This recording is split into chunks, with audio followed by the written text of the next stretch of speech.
8 വർഷം മുമ്പ് കേരളത്തെ അക്ഷരാർത്ഥത്തിൽ നടുക്കിയ ഞെട്ടിച്ച കൂട്ടക്കൊലപാതകം നടന്ന വീടാണിത്. നന്ദൻകോട്, അതായത് ക്ലിഫ് ഹൗസിൻ്റെ മുഖ്യമന്ത്രിയും മന്ത്രിമാരുമൊക്കെ താമസിക്കുന്ന മന്ത്രിമന്ദിരങ്ങളുടെ തൊട്ടു പുറകിലുള്ള നന്ദൻകോട്ട് ബെയിൻസ് കോമ്പൗണ്ടിലെ ഗ്രേസ് വില്ല. ഈ ഗ്രേസ് വില്ല എന്ന പേര് കേൾക്കുമ്പോൾ തന്നെ ഒരു വിധമുള്ള മലയാളികളൊക്കെ കഴിഞ്ഞ കുറേ വർഷങ്ങളായി അവർക്ക് പരിചയമുള്ള പേരാണ്. അത്രയധികം കേരളത്തിൽ ഞെട്ടിച്ച കൊലപാതകം നടന്ന വീടാണിത് ഗ്രേസ് വില്ല. ആ ഗ്രേസ് വില്ലയിലാണ് നമ്മളിപ്പോൾ ഉള്ളത്. നന്ദൻകോട് കൂട്ടക്കൊലക്കേസിൻ്റെ വിധി വരുമ്പോൾ ഈ ഗ്രേസ് വില്ല ഒരിക്കൽ കൂടി വാർത്തകളിൽ നിറയുകയാണ്. അതിന് കാരണം ഇവിടെയാണ് കേരളത്തെ ഞെട്ടിച്ച കൊലപാതകം നടന്നത്.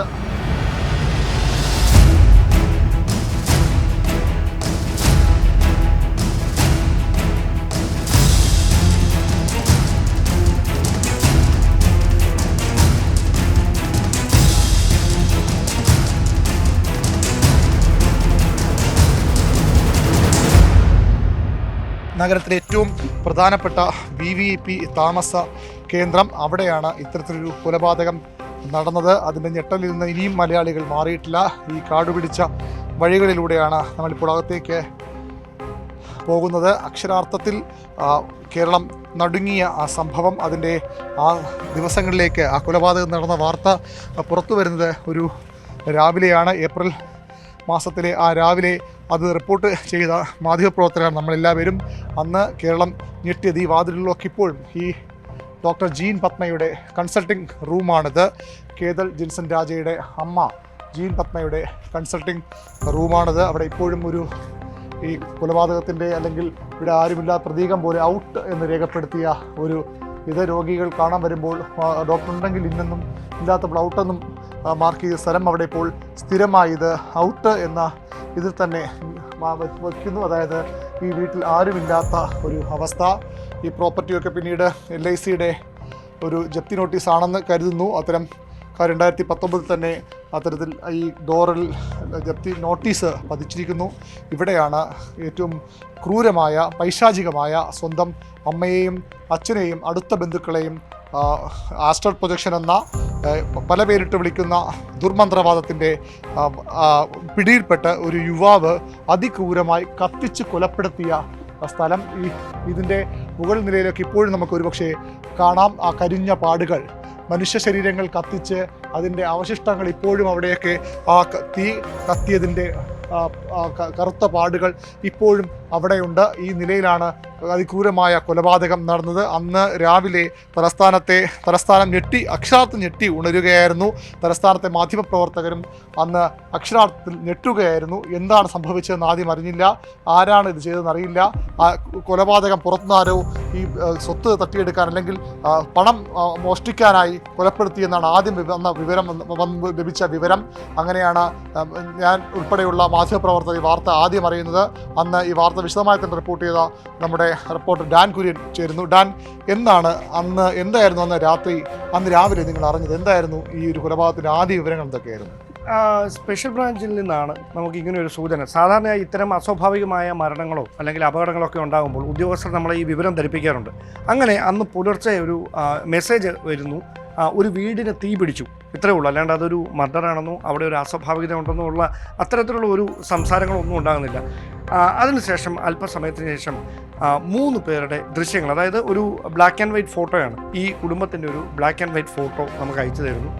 ഞാൻ ഇപ്പോഴും ഓർക്കുന്നു, ജീൻ പത്മ, രാജ് തങ്കം, അതോടൊപ്പം തന്നെ ഈ കേതൽ ജിൻസൺ രാജയുടെ സഹോദരി, അതോടൊപ്പം മുത്തശ്ശി, ഇങ്ങനെ ഇവരുടെ എല്ലാം ആ പേരുകളും ചിത്രങ്ങളുമുള്ള ഒരു ഫോട്ടോയാണ്, ബ്ലാക്ക് ആൻഡ് വൈറ്റ് ഫോട്ടോ ആണ് നമുക്ക് അയച്ചു തരുന്നത്.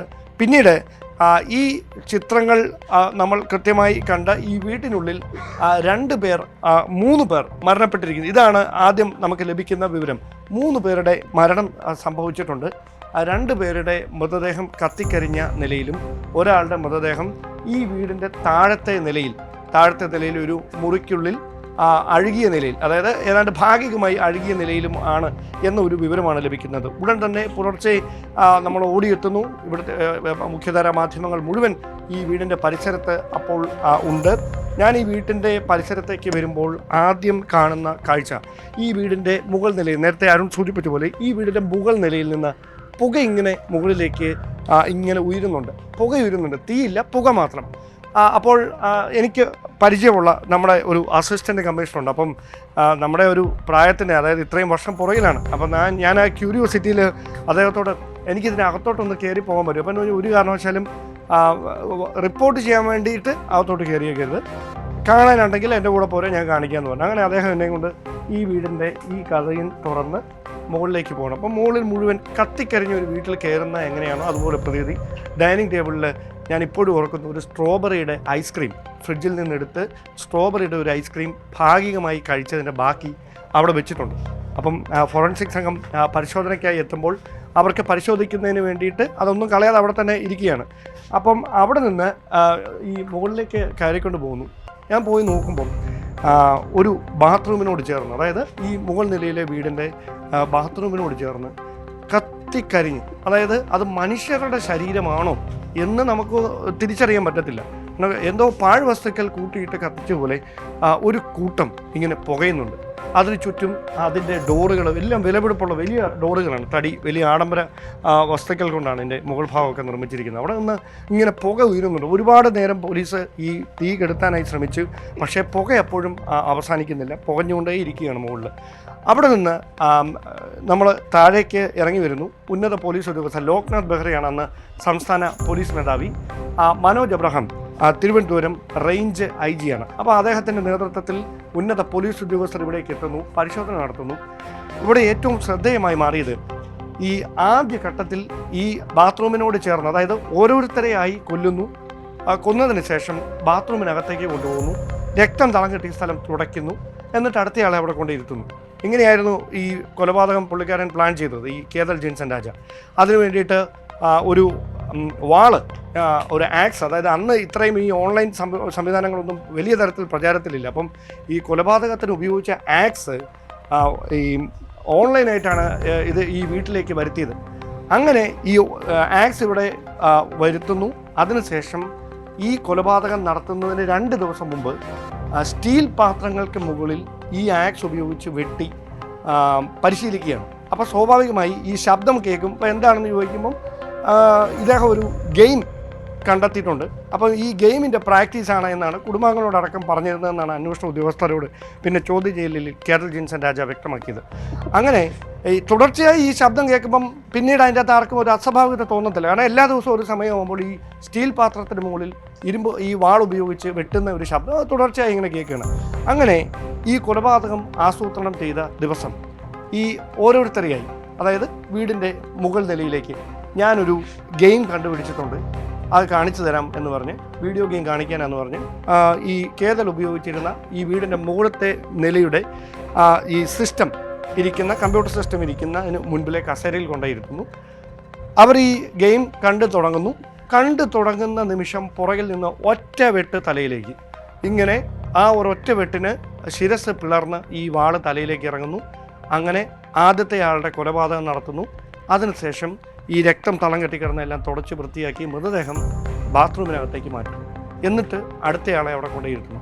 ഇതിൽ എടുത്തു പറയേണ്ടുന്ന കാര്യം, സഹോദരിയോട് തനിക്ക് ഒരു വെറുപ്പും ഉണ്ടായിരുന്നില്ല എന്നാണ് അന്വേഷണ ഉദ്യോഗസ്ഥരോട് ഈ കേതൽ ജിൻസൺ രാജ വ്യക്തമാക്കി. അതായത് താൻ ജയിലിലാകും, മാതാപിതാക്കളില്ല, സഹോദരി തനിച്ചാകും. സഹോദരിയോടും മുത്തശ്ശിയോടും, അതായത് മുത്തശ്ശിക്ക് കണ്ണ് കാണാൻ മേലായിരുന്നു. അപ്പോൾ കണ്ണ് കാണാൻ മേലാത്ത മുത്തശ്ശി എന്തിനാണ് വന്നതെന്ന് വെച്ചപ്പോൾ മുത്തശ്ശിയെ നോക്കാൻ പിന്നെ ആരുമില്ല, അതുകൊണ്ടാണ് മുത്തശ്ശി കൊല്ലുന്നത്. മാത്രമല്ല അവരെ മാത്രമാണ് കത്താത്ത രീതിയിൽ മൃതദേഹത്തിന്റെ അവശിഷ്ടം കണ്ടെത്തിയത്, കത്തിക്കാത്ത രീതി. ഞാൻ വളരെ കൃത്യമായ ഒരു നേരിട്ട് കണ്ട ആ രീതി വിവരിക്കും പോലെ ആ രീതിയിലുള്ളൊരു ദൃക്സാക്ഷി വിവരണം എന്ന പോലെ ഇടാൻ കൊലപാതകം എങ്ങനെയാണ് നടത്തിയത്. കേതൽ ജിൻസൺ രാജ എന്ന മനോരോഗി എന്ന് പറയാൻ കഴിയില്ല, കാരണം മനോരോഗമില്ലെന്ന് കോടതിയിൽ തെളിഞ്ഞതിൻ്റെ ഭാഗമായിരിക്കാം അയാൾക്ക് ശിക്ഷ കിട്ടാൻ പോകുന്നത്. ഏതായാലും ഈ അന്ധവിശ്വാസത്തിൻ്റെ പേരിലാണ്, വിശ്വാസവും അന്ധവിശ്വാസവും വലിയ അന്തരമുണ്ട് എന്ന് നമുക്കറിയാം. വിശ്വാസമുള്ളവർ ഒരിക്കലും ചെയ്യാത്ത കാര്യങ്ങളാണ്, ദൈവത്തെ വിശ്വസിക്കുന്നവർ അല്ലെങ്കിൽ എന്തെങ്കിലും നന്മയിൽ വിശ്വസിക്കുന്നവരും ചെയ്യാത്ത കാര്യം. ഇവരുടെ ഈ വീടിൻ്റെ പ്രധാന കവാടമാണ് അല്ലെങ്കിൽ പ്രധാന ഡോറാണത്. ഇവിടെ യേശുദേവൻ്റെ ഒരു ചിത്രമാണ്.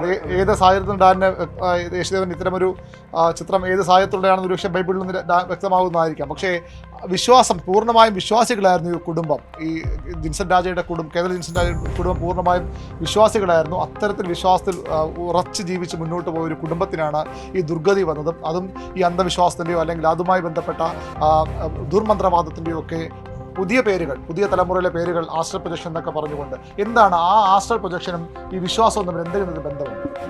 അതായത് അവിടെ എനിക്ക് തോന്നുന്നത് അതിലേക്ക് എത്തുന്നതിന് മുമ്പ് ഒരു പ്രധാനപ്പെട്ട കാര്യം കൊണ്ടുണ്ട്. നമുക്ക് അത്ഭുതം തോന്നിയ ഒരു കാര്യം, ഈ കൊലപാതകം നടന്ന് 3 ദിവസങ്ങൾക്ക് ശേഷം 2-3 ദിവസങ്ങൾക്ക് ശേഷമാണ് ഈ കത്തിക്കുന്നത്.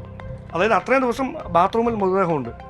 ആ സമയത്ത് കേതൽ ജിൻസൺ രാജ നമ്മളിപ്പോൾ ഇങ്ങോട്ട് വന്ന വഴിയുടെ താഴെ ഈ ഷവർമ കിട്ടുന്ന ഒരു കടയുണ്ട്. ഈ കടയിലെത്തി ഷവർമ മേടിച്ച് മുകളിലേക്ക് വരുന്നു. റോൾ ഷവർമയാണ്. അവിടെ ഇരുന്ന് ഭക്ഷണം കഴിക്കുന്നു. ഇതാണ് ഭക്ഷണം. അതന്നും നമ്മൾ ശ്രദ്ധയോടെ കേട്ട വാർത്തയാണ്, ഞെട്ടലോടെ കേട്ട വാർത്ത. അതായത് സ്വന്തം അമ്മയോ അച്ഛനെയോ ആരെയോ കൊന്നിട്ടിട്ട് വീണ്ടും ഇയാൾ ഭക്ഷണം കഴിക്കുകയാണ്. അത്രയ്ക്കുള്ള മാനസിക റൊട്ടീൻ ലൈഫ്. അതിനുശേഷം ഈ സംഭവം പുറത്തറിയുന്ന ദിവസം, അതാണല്ലോ ടേണിങ് ആകുന്ന ദിവസം. അന്ന് ഇത് അറിയുന്നത്, അന്ന് ഈ വീടിൻ്റെ വേലക്കാരി, ഈ വീട്ടിലെ ജോലി ചെയ്യുന്ന ചേച്ചി, അവർ വീടിൻ്റെ പുറകെ കൂടെ സാധാരണ വരുന്ന വഴി അകത്തേക്ക് വരും. ഡോറിൽ മുട്ടുന്നു. അപ്പം കേരൾ ജിൻസൺ രാജ ഇറങ്ങി വന്ന് ഡോർ തുറക്കുന്നു. ഇറങ്ങി വരുമ്പം അമ്മ എന്ത് ചെയ്യുമെന്ന് ചോദിക്കുന്നു. അപ്പോൾ അവരിവിടെ ഉണ്ടെന്ന് പറയുന്നു. മുകളിലാണ്. അപ്പോൾ പെട്ടെന്ന് വീടിനകത്ത് നിന്നൊരു മണം വരുന്നുണ്ട്.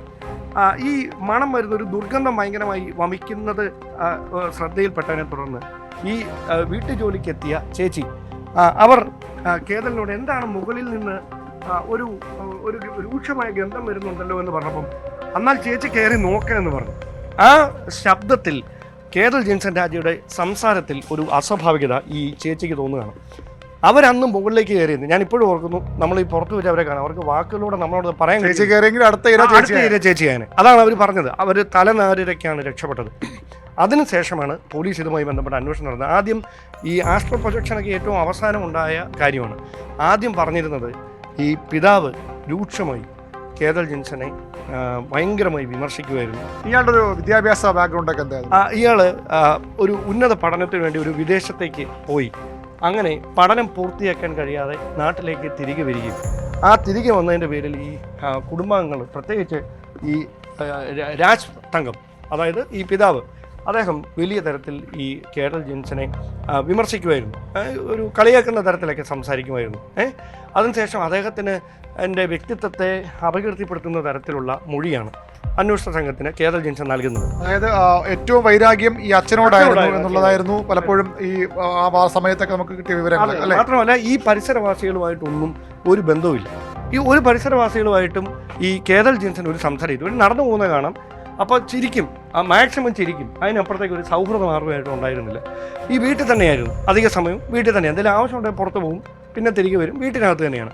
പക്ഷേ സഹോദരിയോട് ഈ കേരൾ ജിൻസന് ഭയങ്കര സ്നേഹമായിരുന്നു. ഇത് പലതവണ ആവർത്തിച്ച് പോലീസ് നടത്തിയ ചോദ്യം ചെയ്യലൊക്കെ ഈ കാര്യങ്ങൾ വ്യക്തമാക്കിയത്. അന്ന് കന്റോൺമെൻറ്റ് അസിസ്റ്റന്റ് കമ്മീഷണർ സുരേഷ് കുമാർ, അദ്ദേഹം വളരെ വിദഗ്ധമായിട്ടാണ് ഈ കേസിൻ്റെ ക്രൂരന്മാർക്കൊക്കെ ഒരാളടുത്ത് ഒരു വല്ലാത്തൊരു അറ്റാച്ച്മെന്റ് ഉണ്ടാകും. അത് നമ്മുടെ ഈ അഫാന്റെ കേസിൽ, വെഞ്ഞാറമൂട് അഫാന്റെ കേസിലും അഫാൻ കൊലപ്പെടുത്തേക്ക് പോലും അനുജനോടും കാമുകിയോടും ഒക്കെ വല്ലാത്തൊരു സ്നേഹമുണ്ട്. അതെ, അതായത് താനില്ലെങ്കിൽ പിന്നെ അവർക്ക് ഇനി ഒരു ജീവിതമില്ല എന്ന് കണ്ടാണ് ഇങ്ങനെയൊക്കെ ചെയ്തതെന്നാണ്. ഈ വീടിനുള്ളിലെ ദൃശ്യങ്ങളാണ് ഇപ്പോൾ നമ്മൾ പ്രേക്ഷകരിലേക്ക് എത്തിക്കുന്നത്. ഡൈനിങ് ടേബിളും ഈ അങ്ങേ വശത്ത്, അതായത് നമ്മളിപ്പോൾ നിൽക്കുന്ന സ്ഥലത്തിന്റെ ഇടത്, അതിപ്പോൾ സ്ഥലം മാറിയിട്ടുണ്ടോ എന്ന് അറിയത്തില്ല, വലതുവശത്ത് ഒരു ഡൈനിങ് ടേബിളുണ്ട്. ഈ ഡൈനിങ് ടേബിളിൻ്റെ സമീപത്ത് ഒരു ഫ്രിഡ്ജുണ്ട്. ഞാൻ ആദ്യം പറഞ്ഞത് ഈ ഐസ്ക്രീം, ഒരു സ്ട്രോബെറി ഐസ്ക്രീം, അതിൻ്റെ ഒരു പാക്കറ്റ് പകുതി ഭക്ഷിച്ച നിലയിൽ ഒരു ഫാമിലി പാക്ക് ഐസ്ക്രീമിൻ്റെ പാക്കറ്റ് അവിടെ ഉണ്ടായിരുന്നു. പിന്നീട് ഇവിടെ എത്തി ഫോറൻസിക് സംഘം അതിൻ്റെ ഉൾപ്പെടെ ഈ പരിശോധനയ്ക്ക് വേണ്ടി അതിൻ്റെ അവശിഷ്ടങ്ങളൊക്കെ എടുക്കുന്നത് ഞാൻ ഇപ്പോഴും ഓർക്കുന്നു, ഇന്നെന്ന പോലെ. അങ്ങനെ ഒരുപക്ഷെ ഏറ്റവും എടുത്തു പറയേണ്ടത്, ഇതൊരു വിജനമായ സ്ഥലമൊന്നുമല്ല. തിരുവനന്തപുരം നഗരത്തിലെ ഏറ്റവും VIPs താമസിക്കുന്ന ഒരു സ്ഥലമാണ് ഈ നന്ദൻകുളം. അയൽക്കാരെ മുഖ്യമന്ത്രിയാണ്, മന്ത്രിമാരാണ്. ഈ റോഡിന്റെ മതിലിന്റെ പുറകുവശം മന്ത്രിമന്ദിരങ്ങളാണ്, കുറച്ചപ്പുറത്ത് മുഖ്യമന്ത്രിയാണ്. അങ്ങനെ ഒരു സ്ഥലത്ത് ഇത് നടക്കുന്നു. മാത്രമല്ല ഈ കേതൽ ജിൻസൺ പിന്നീട് ഒളിവിൽ പോവുകയാണ്. അന്വേഷണത്തിന്റെ ഘട്ടം പോലീസ് അന്ന് ഇവിടെ വരുന്നു. ഡാൻ പറഞ്ഞതുപോലെ ഇവിടുത്തെ തെളിവുകൾ ശേഖരിക്കുന്നു. പ്രാഥമിക അന്വേഷണത്തിൽ കൊലപാതകമെന്ന സൂചന പോലീസിനെ ലഭിക്കുന്നു. അപ്പോൾ ഒരാൾ മിസ്സിംഗ് ആണ്. കുടുംബത്തിൽ ആരൊക്കെയുണ്ട്? സ്വാഭാവികമായി നാട്ടുകാരും ബന്ധുക്കളും ഒക്കെ, ഇവരുടെ അടുത്ത ബന്ധുക്കൾ ഇതിന് തൊട്ടുപുറകെ താമസിക്കുന്നുണ്ട്. അപ്പോൾ അവരൊക്കെ മൊഴി നൽകി. അപ്പോൾ ഒരാൾ മിസ്സിംഗ് ആണ്. അവിടെയാണ് ഇതിൻ്റെ അകത്ത് ഒരു വലിയ ട്വിസ്റ്റ്. അതായത് ഈ കത്തിക്കരിഞ്ഞ, അതായത് 10 ലിറ്റർ ഇന്ധനം ഉപയോഗിച്ചുകൊണ്ടാണ് ഈ കൊലപാതകം, പെട്രോൾ ഉപയോഗിച്ചുകൊണ്ടാണ് അതായത് ഈ തീ കത്തുന്ന സാഹചര്യം എന്ന് പറയുന്നത് ഈ വേഗം ഇതിൻ്റെ സീലിംഗിലേക്ക് കത്തി അങ്ങ് പടർന്നു. തീ കത്തിപ്പടർന്നു. അങ്ങനെയാണ് പുറത്തേക്ക് അതിൻ്റെ ഈ അഗ്നിയായി അത് പുറത്തേക്ക് ഈ അതിൻ്റെ വെന്റിലേഷൻ കത്തി പുറത്തേക്ക് വരുന്നൊരു സാഹചര്യം ഉണ്ടാകുന്നത്. അപ്പം അതിൽ കൊടുക്കേണ്ടി വന്ന വില എന്ന് പറയുന്നത് വളരെ വലുതാണ്. അവിടെ ഈ പോലീസ് മനോജ് എബ്രാഹിമിൻ്റെ നേതൃത്വത്തിൽ, റേഞ്ച് ഐ ജിയുടെ നേതൃത്വത്തിൽ പരിശോധനയ്ക്ക് വേണ്ടി പോലീസ് സംഘം ഇവിടേക്ക് എത്തി പരിശോധന നടത്തുമ്പോൾ 2 പേരുടെ ശരീരാവശിഷ്ടങ്ങൾ മാത്രമേ മുകളിലത്തെ ബാത്റൂമിനകത്ത് നിന്ന് അവർക്ക് കണ്ടെത്താൻ കഴിഞ്ഞുള്ളൂ. അപ്പോൾ അവർ ഉദ്ദേശിക്കുന്നത് 2 പേർ മരിച്ചു, ഒരാളുടെ മൃതദേഹം താഴെ കിടക്കുന്നു, അങ്ങനെ 3 പേരെ മരണപ്പെട്ടിട്ടുള്ളൂ എന്ന് കരുതുന്നതിനിടയിൽ വെർട്ടിബ്രയുടെ, ഞാൻ ഇപ്പോഴും ഓർക്കുന്ന ടേം അവർ ഉപയോഗിച്ചത് വെർട്ടിബ്രയുടെ 3 പേരുടെ വെർട്ടിബ്ര ഈ അവശിഷ്ടങ്ങൾക്കിടയിൽ നിന്ന് കണ്ടെത്തുന്നു. അങ്ങനെയാണെങ്കിൽ മരിച്ച 3ാമത്തെ ആൾ ആര് എന്നതാണ് ഈ ബാത്റൂമിനുള്ളിൽ കത്തിക്കരിഞ്ഞ നിലയിൽ കണ്ടെത്തിയ. ഇതാണ് ആ ബാത്റൂം, ഈ കാണുന്നതാണ് ആ ബാത്റൂം. ഇവിടെയാണ് ആ 3 പേരുടെ മൃതദേഹം കത്തിക്കരിഞ്ഞ നിലയിൽ കണ്ടെത്തുന്നത്. അങ്ങനെ ഈ 3ാമത്തെ ആൾ ആര് എന്നൊരു സംശയമായിരുന്നു. അങ്ങനെയാണ് സഹോദരിയും അതോടൊപ്പം തന്നെ പിതാവും മാതാവും ജീൻ പത്മ, രാജ് തങ്കം ഉൾപ്പെടെ 3 പേരുടെ മൃതദേഹങ്ങൾ കത്തിക്കുന്നതിന് മുമ്പ് ഈ ബാത്റൂമിലാണ് ഈ ആ മുറിയിൽ നിന്ന് കൊലപാതകം നടത്തിയ ശേഷം കൊണ്ടുപോയിട്ടത്. അവിടെ നിന്നാണ് പിന്നീട് ഈ മൃതദേഹം കത്തിക്കുകയും ഈ തീ പുറത്തേക്ക് ആളിപ്പടരുകയും ഒക്കെ ചെയ്യുന്ന ഒരു സാഹചര്യം ഉണ്ടായിരുന്നു. അതായത് വെട്ടിമുറിച്ച് സ്വന്തം ബന്ധുക്കൾ, രക്തബന്ധുക്കളെ വെട്ടിമുറിച്ച് മഴ ഉപയോഗിച്ച്, ഓൺലൈനിൽ വാങ്ങിയ മഴ ഉപയോഗിച്ച് വെട്ടിമുറിച്ച് കൊലപ്പെടുത്തിയ ശേഷം ഇവിടെ കൊണ്ടുവന്നാണ് ബാക്കി കത്തിക്കാനുള്ള മറ്റു പ്രവർത്തനങ്ങളിലേക്ക് ഇയാൾ പോയത്. അതായത് ഡോക്ടർ ജീൻ പത്മ, രാജ് തങ്കം, സഹോദരിയുടെ പേര് കരോളിൽ നിന്നാണ്, കരോളി, ബന്ധുവായ ലളിത, ഈ 4 പേരാണ് കൊല്ലപ്പെട്ടത്. അവരെ തലയിൽ വെട്ടി കൊലപ്പെടുത്തി മരിച്ചു എന്ന് ഉറപ്പായ ശേഷം അവരെ ഈ ബാത്റൂമിൽ, ഇപ്പോൾ നമ്മൾ കണ്ട ബാത്റൂമിൽ കൊണ്ടുവന്നാണ് അവരെ കത്തിക്കാനുള്ള മറ്റു കാര്യങ്ങളിലേക്ക് ജീൻ പോൾ കടന്നത്. ഈ സ്ഥലത്തിൻ്റെ, ഈ വീടിൻ്റെ ഒരു പ്രാധാന്യം കൂടി നമുക്ക് ഒരുപക്ഷെ പ്രേക്ഷകരിലേക്ക് എത്തിക്കാൻ കഴിയുമെന്ന് കരുതുന്നു. ഇത് നമ്മൾ നിൽക്കുന്ന സ്ഥലം അതിൻ്റെ തൊട്ടെതിർവശത്ത് ഉള്ളത് ക്ലിഫ് ഹൗസ് കോമ്പൗണ്ടാണ്. മന്ദിരങ്ങളുണ്ട് ആ ഭാഗത്ത്. അത്ര വിളിച്ചാൽ വെളികൾക്കും ദൂരത്തിൽ മന്ത്രിമന്ദിരങ്ങളും അതുപോലെ തന്നെ ക്ലിഫ് ഹൗസും ഒക്കെയുള്ള ഒരു സ്ഥലമാണ്. ഒരു മതിലിൻ്റെ അപ്പുറത്തേക്ക് അവിടെയാണ് ഇത്രയധികം ക്രൂരമായ, നാടിനെ ഞെട്ടിച്ച ഒരു കൊലപാതകം നടന്നത്. ഒരുപക്ഷെ തലസ്ഥാനത്ത് ഏറ്റവും പ്രൈം പ്രോപ്പർട്ടി എന്നൊക്കെ നമുക്ക് പറയാവുന്ന സ്ഥലം. ഇപ്പോഴും ഈ സ്ഥലത്തിന് കോടിക്കണക്കിന് രൂപയുടെ മൂല്യം ഇപ്പോഴും ഈ സ്ഥലമുണ്ട്. ഇതാണ് നമ്മൾ കാണുന്ന ഈ വീടിൻ്റെ മുൻവശം. ഇതിൻ്റെ മട്ടുപ്പാവിൽ നിന്നുള്ള ആ ദൃശ്യമാണ് നമ്മളിപ്പോൾ കാണുന്നത്. ഇവിടേക്കുള്ള അതായത് ഈ റംബൂട്ടാൻ, അതോടൊപ്പം തന്നെ ഇവിടെ ഈ പറ്റുന്ന ഈ ജാതി, അതുപോലെ അന്നും നല്ല മനോഹരമാണ്. അതോടൊപ്പം ഈ ഒരു കവാടമുണ്ടായിരുന്നു, ഒരു പച്ച കവാടമുണ്ടായിരുന്നു ഈ വീടിൻ്റെ മുകളിലായിട്ടൊരു. അതുവഴി കടന്നു വേണേ നമുക്ക് ഇവിടേക്ക് എത്താൻ. അത് നശിച്ചു പോയതാണെന്നാണ് മനസ്സിലാക്കുന്നത്. അതായത് ഇവർക്ക് ഇതിനപ്പുറത്തേക്ക് നമുക്കൊരു സാമ്പത്തിക പശ്ചാത്തലം കൂടെ വളരെയധികം ശ്രദ്ധിക്കണം. അതായത് ഈ 100 ഏക്കറിനടുത്ത് സ്ഥലം തമിഴ്നാടിനടുത്ത് ബോർഡർ ഭാഗത്തേക്ക്, ഞാൻ മനസ്സിലാക്കുന്നത് ശരിയാണെങ്കിൽ മാർത്താണ്ഡത്തിനടുത്താണ് എന്നാണ് അങ്ങനെയാണ് ഞാൻ ഓർക്കുന്നത്. അതായത് ഈ ഇവിടെയുള്ള മറ്റു പശ്ചാത്തല സൗകര്യങ്ങളോ ഒന്നുമല്ല, അല്ലാതെ അതിനപ്പുറത്ത് വലിയൊരു സ്വത്തിന് ഉടമയായിരുന്നു ഈ രാജ് തങ്കം. അപ്പം ആ സ്വത്തുക്കൾ മുഴുവൻ അതിന് അവകാശമില്ലാത്ത തരത്തിലേക്ക് മാറി. കാരണം കേഡൽ ജിൻസൺ പോലീസിൻ്റെ, അതായത് 2 തവണ ഇയാൾ ആത്മഹത്യാ ശ്രമം നടത്തി, ജീവിതത്തിൽ മരണത്തിനിടയിൽ പെടുന്ന അവസ്ഥയ്ക്ക് ജാമ്യം കിട്ടുന്ന ശേഷം അല്ലേ? അതെ. പിന്നീട് മാനസികാരോഗ്യ കേന്ദ്രത്തിലേക്ക് മാറ്റുന്നു. ഊളംപാറയിൽ ചികിത്സ നൽകുന്ന സാഹചര്യം.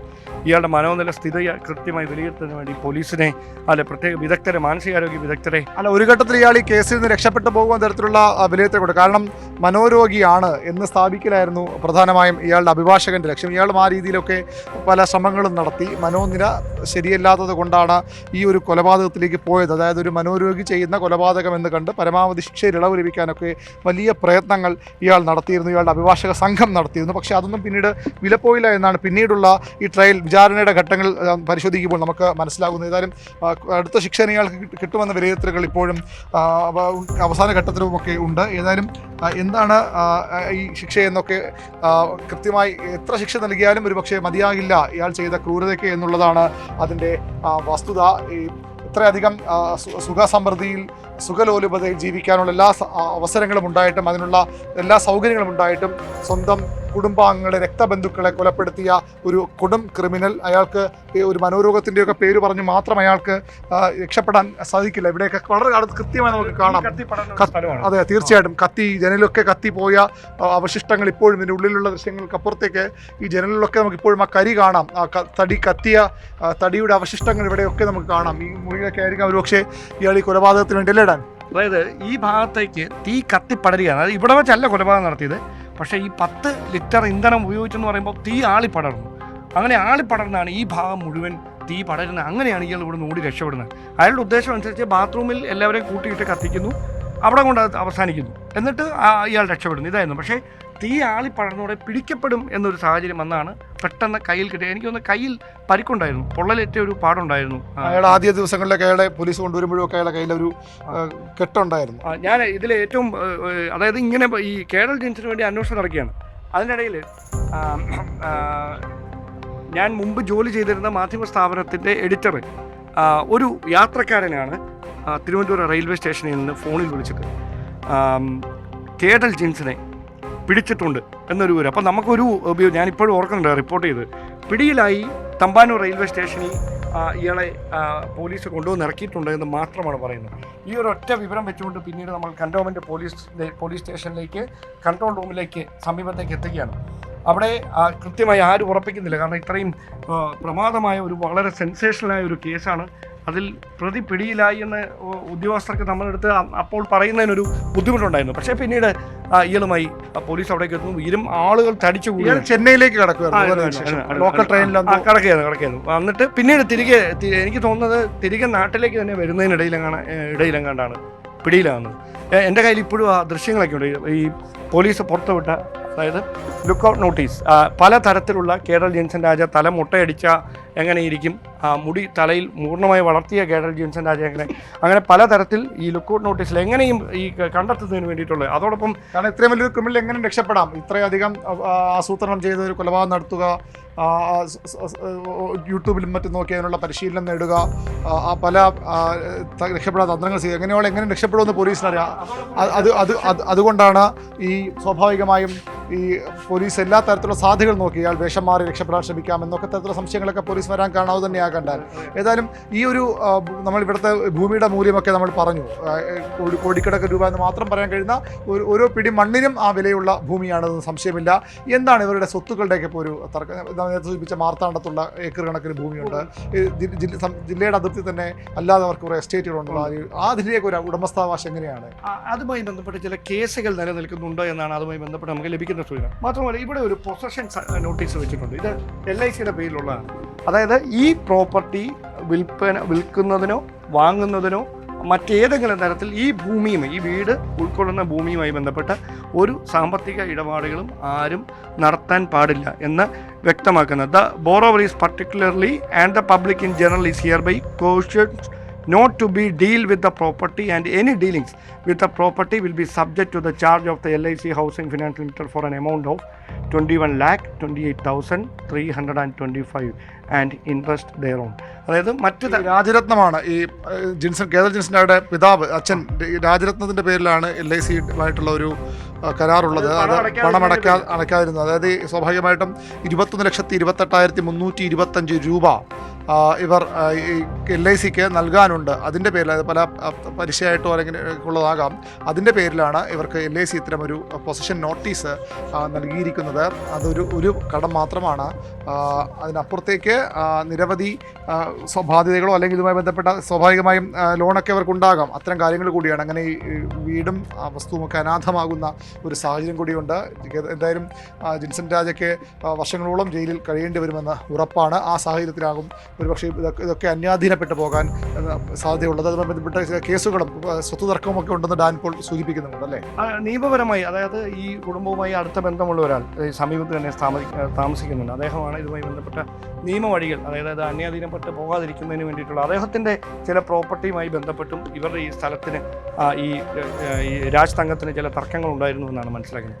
അത് പരിഹരിക്കുന്നതിന് വേണ്ടിയിട്ടുള്ള നീക്കം ഒരു വശത്ത് പുരോഗതി. എന്തായാലും ഇത്രയധികം കോടിക്കണക്കിന് രൂപ മൂല്യമുള്ള ഒരു സ്വത്ത് ഇങ്ങനെ നിരർത്ഥീനപ്പെട്ട് ഈ തലസ്ഥാന നഗരത്തിൻ്റെ ഒരു ഹൃദയഭാഗത്ത് കിടക്കുന്നു എന്നതാണ് ഏറ്റവും വൈരുദ്ധ്യം നിറഞ്ഞ മറ്റൊരു കാഴ്ച ഇവിടെ നമുക്ക് കാണാൻ കഴിയും.